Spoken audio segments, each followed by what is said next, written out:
Gdzieś jest, lecz nie wiadomo gdzie. Świat, w którym baśń ta dzieje się. Malutka pszczółka mieszka w nim, co wieść chce wśród owadów ryb.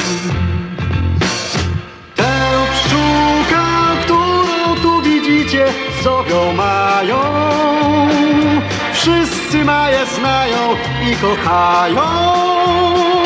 Maja fruwa tu i tam, świat swój pokazując nam.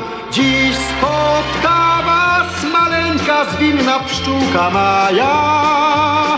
Śmiała, sprytna, rezolutna Maja. Mała przyjaciółka Maja.